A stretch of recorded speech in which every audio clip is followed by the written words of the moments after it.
All right, Taurus Riley, way to protect the people. And this segment is all about protecting yourself. So with me, Dr. Michael Abrams, who is more than just a gynecologist, a obstetrician. I don't know if I want to say he's a comedian, but he gives jokes. Are you a comedian, sir?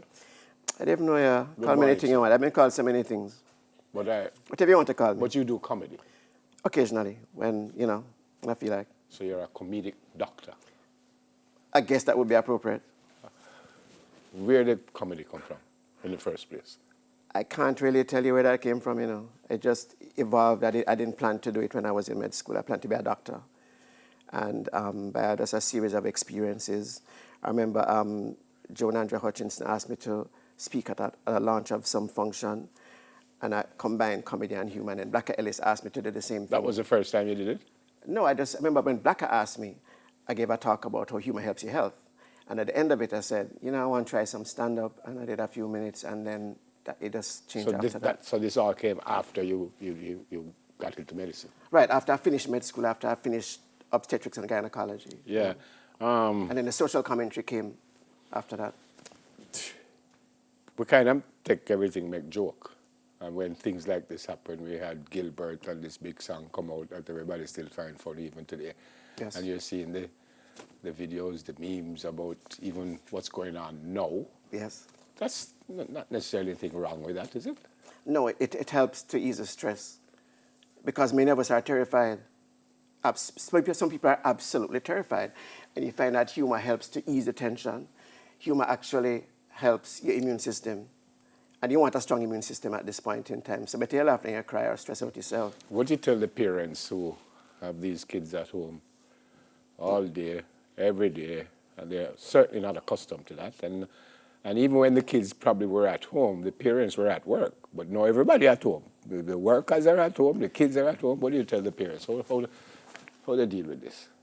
A message to the parents, sorry Fiona, I feel it, Fiona. I feel it. And I see the comments in social media about it, and I think it has made us appreciate teachers so much more because they have a very, very difficult job.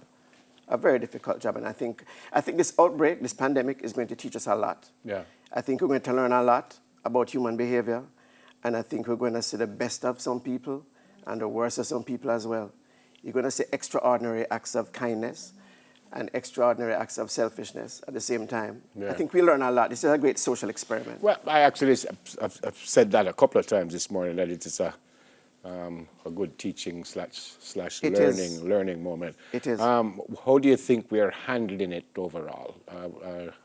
Are we doing what we're supposed to be doing from a government, from a Ministry of Health standpoint? Are we doing the right things here? First of all, I'd like to express gratitude to the Ministry of Health because I have colleagues at the Ministry of Health and they're working very hard. And it's a very hard thing to deal with because this is a new virus. This is a new thing. It just came out like late last year. If people are doing what they ought to be doing, I can only speak from my own observations. And I live in St. Andrew. And the places I have been to, I have seen people practice social distancing. I took it to the bank yesterday. I saw it. I went to a pharmacy and I saw it. But that is just my perspective from where I live. I'm not really sure what's happening elsewhere, but I get the impression many people are complying. You will always have the disobedient people. Yeah. As a medical doctor, what are your thoughts overall on what's going on, the pandemic and everything, from a medical standpoint? I'm very concerned because there's so many unknowns. There's so many unknowns. So we know about H1N1, chikungunya, etc., but this is a new virus. We don't know what to expect. And some things, for example, children are usually the most vulnerable with outbreaks. With this outbreak, it seems not to be the case. And then yesterday I heard that, guess what, young people start to get it now. We don't know how long you're immune after if you can get it again. We don't know what the long-term consequences are. There's so many unknowns. So the most important thing, and the message I want everybody to understand is to just do what you're told to do, practice the social distancing and the hygiene. And a very important principle is to do what we call flattening the curve. And that means that when you have a pandemic, an outbreak like this, you tend to have cases that go up and they peak at a certain level. What you want to do is for the peak not to reach too high. Because if too many people get sick at the same time, it peaks very high, and when it peaks like that, it will overwhelm the health system, and many people run the risk of death. Yeah. That's what you don't want to do. You don't want too many people sick at the same time. You said one of the reasons this is kind of scary, my word, is because you don't know what to expect. We don't. But you didn't know what to expect when we got chikungunya when you heard of it for the first time. And that's what makes it scary because, for example, with CHIKV, people had fever and pain. Then they recover and say, boy, that is over. And then years later, they're still having pain. I know people today still having pain because of CHIKV. And that's scary because that was several years ago. So you say that to say what? The best thing is to just assume the worst and protect yourselves and those around you. Flatten the curve. You don't want too many people sick, so you just try to stay home as much as you can. And I say as much as you can because it's easy to say stay home, but some people cannot do that.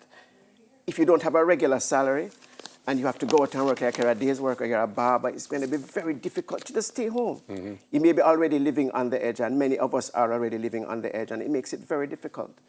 The social distancing, and forgive my ignorance, the reason we're doing this, because from what I read, from what I heard, been told, is that you will get from the droplets. Yes. So if you sneeze or if you cough, there are droplets. So if you're not sneezing, why I can't be close to you? If you're not coughing, if you're not sneezing and not shaking your hands, why I can't be close to you? Because there are people who will have it, who will not have symptoms. So I could be having it now and I'd have no symptoms. Yeah, but... And then I walk in here, I'd have a cough. I walk in here and I'm allergic to this and I sneeze. Right, that's my point. I didn't walk in here sneezing or coughing. No, and I accept that. But right.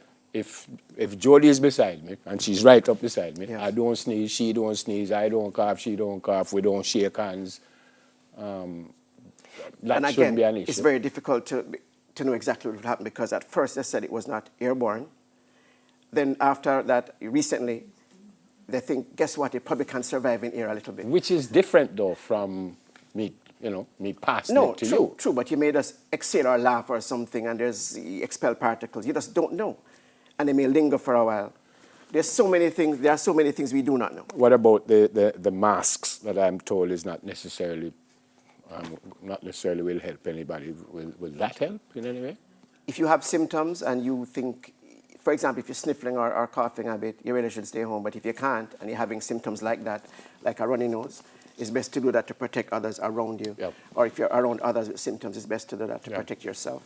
Good to see you. Same here. Always good to be here. Yeah, man, I started the interview by saying you're a comedian. And you put things together when things like what's happening now happens. You have put something together. Yeah, sometimes people listen more if you put a comedic or a rhythmic or musical spin to the information in which to disseminate. Let's move from Michael the Doctor to Michael the Performer. Have you heard this before? Because you really trust me to go up here and say stuff? I do trust you. I do trust you. You trust me? Yeah. This may be your last day at work, Neville. No. I trust you. Here's Michael Abrams, the Performer. As COVID-19 spreads across the world, I have some advice for all man, woman, boy, and girl. Now, cover your face when you cough or sneeze, because if you have COVID-19, you don't want nobody to catch a disease. And if you have to go out a street and meet and greet, try to keep a distance of at least 3 to 6 feet. Nobody shake hand and kiss and hug, because things like that can make you transmit or catch the bug. Wash your hands very often and properly. That are the new protocol. And if you can't get soap and water, use hand sanitizer or alcohol. I have one more thing to tell you. I'm going to say this clear and loud. Turn out your yard as much as you can and keep away from crowd. You see, things like called funeral, and them place enough to go. Because of this so yai water, lalamouth water, and nose not go flow, yo. So if somebody dead and funeral I keep, right at your yard if it turn. No feel no way about it. The dopey will understand. Keep safe.